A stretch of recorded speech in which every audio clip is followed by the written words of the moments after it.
Dr. Ali. Welcome back. For those of you who are joining us for the first time, please subscribe to continue to being part of this healing community where we share knowledge and research that we need to heal and sustain good health.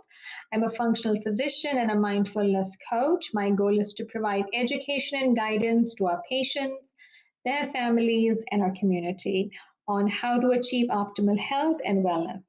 Everyone has the ability to achieve optimal health by making simple, sustainable changes to our lifestyle. We can prevent and even reverse chronic disease. So let's do it together. The topic we will be discussing is something that has affected all of us, particularly in the Northeast. We will be talking about wildfires in Canada, how they're impacting the air quality, and how we can protect ourselves. So let's start off by talking about the current situation. So we know that the United States has experienced its worst toxic air pollution from wildfire smoke in its recently recorded history last week. And we know that people have been exposed to levels of pollution more than 5 times above the national air quality standard. And we continue to be exposed since the wildfire continues. So our goal is to understand what are our concerns pertaining to the fire and how it impacts the air quality and how do we protect ourselves. So let's talk about, how is it affecting the air? How is the wildfire affecting our air? So basically, wildfire produces large amounts of smoke. And the smoke is a mixture of gases, particles, and water vapor.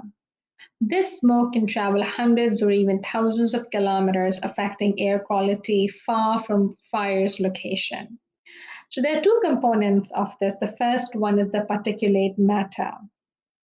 One of the primary components of the wildfire smoke is this particulate matter that we call PM2.5. It's called PM2.5 because these are 2.5 micrometers in diameter or smaller. Because they're so small, they can penetrate deep into the lungs and can even enter the bloodstream. And they have the potential to cause a variety of health problems, which we will be discussing in detail. The second component of the smoke, as we talked about, is harmful gases such as carbon monoxide, nitrogen dioxide, and volatile organic compounds. These gases also can lead to various health problems, particularly in people who have pre-existing respiratory conditions. We also know that the gases in wildfire smoke can react with sunlight to form ground level ozone, a key component of smog, and high levels of ozone can cause respiratory problems and other health issues.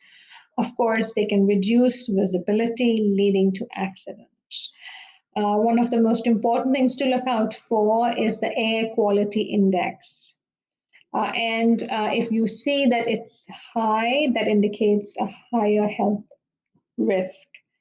And so one of the very important components that it looks at is the PM2.5 concentration. So let's talk about the health risks associated with poor air quality. So one of the most important systems that's affected by the pollutants and air pollution is the lungs. So we know that patients can have mild, moderate, and severe response to exposure of this poor air quality. So what we know now is that we can have asthma exacerbations. It could be mild exacerbation needing an inhaler, or you could actually land in the emergency room if you have a severe exacerbation. We also know that some of these particles act as allergens, just like pollen and mold, and they can trigger allergic reactions, leading to sinus congestion, nasal congestion, running nose, post-nasal drip, so on and so forth. We also know that it can significantly contribute to the development of conditions such as chronic bronchitis, emphysema, chronic obstructive pulmonary disease. Of course, we could see that they reduce lung function and affect our breathing quality. So, people may experience symptoms such as coughing, wheezing, shortness of breath, and chest tightness. And hence, it's very important that we protect ourselves from this air pollution. The next system that's affected is heart, or what we call cardiovascular problems. So we know that poor air quality can significantly increase our risk of heart-related problems. And the reason is that these small particles can penetrate the lungs and enter the bloodstream. When they enter the bloodstream, they can cause inflammation, which is a key factor involved in heart disease. So what happens is that these particles can increase the risk of heart attacks and strokes, particularly in people who are already at high risk of heart disease. We also know that long-term exposure to air pollutants can lead to irregular heart rhythms, and sudden exposure to high levels of pollution may disturb the electrical activity of the heart, which leads to abnormal rhythms and increases the risk of heart attacks and strokes. Air pollutants are also implicated in causing high blood pressure or hypertension. And what happens is that these particles can damage the lining of the blood vessels, which is called the endothelial lining. And when they damage the lining of the blood vessels, the vessels become stiff, and that leads to high blood pressure. So we can see that there are multiple ways in which the cardiovascular system, the heart, and the blood vessel system gets affected by these air pollutants. We also know that long-term exposure to poor air quality can also cause premature death from heart disease and lung disease.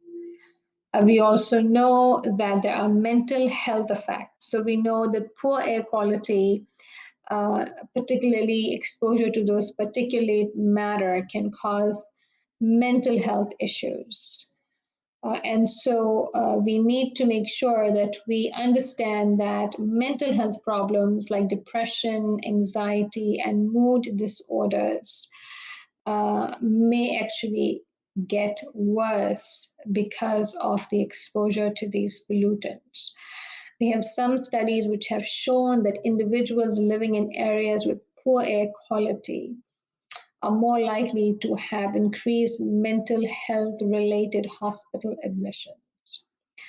Children and adolescents are particularly vulnerable to the mental health effects of poor air quality.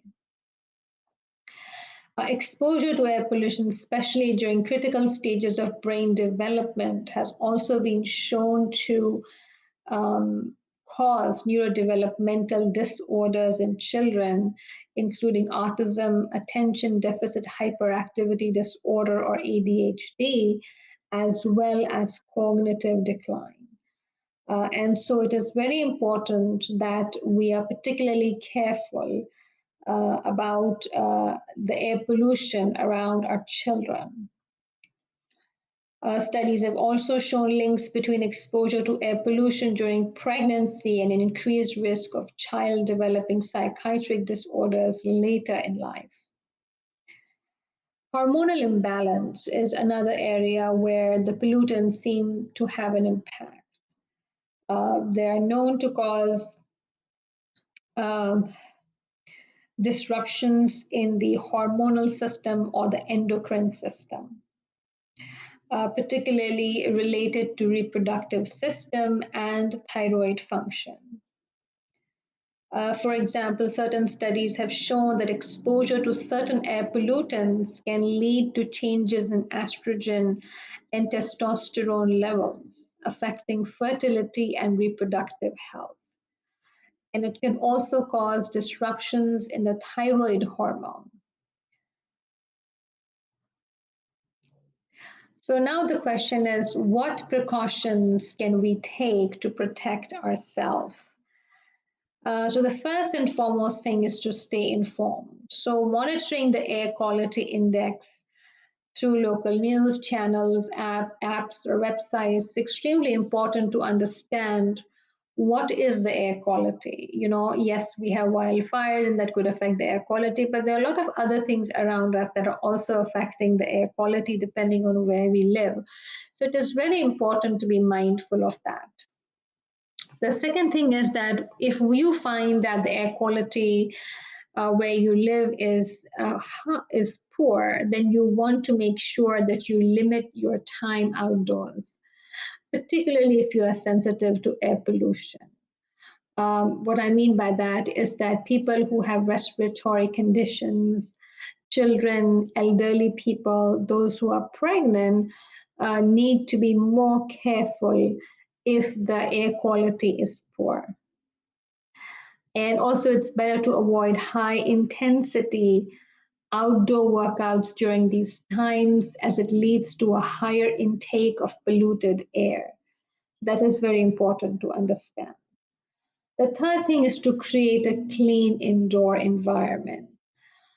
So we can reduce the use of products that release pollutants. It's very important, such as cleaning supplies, paints.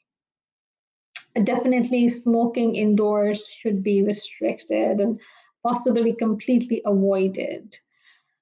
Ventilate your home well when the outside air quality is good, and air purifiers are a good option to reduce the particulate matter as well as allergens. N95 masks are designed to filter out 95% of airborne particles and can be very effective during high pollution days. The mask should be a good fit and form a seal around your mouth and nose to be effective.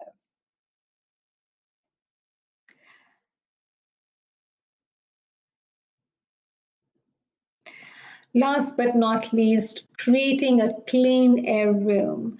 It can be very helpful. So, designating one room in your house as a sanctuary from air pollution. This room should have as few pollution sources as possible. You could use a portable air cleaner in this room and try to spend as much time as possible in it on high pollution days. Sealing windows and doors in this room to prevent outdoor air pollution from coming in, and using air purifiers to improve air quality is another intervention that can be done if you feel that you have a very poor air quality um, and you need to protect yourself. Thank you so much for being with us, and we hope to connect with you again with more information that would help you live a better quality of life. Thank you.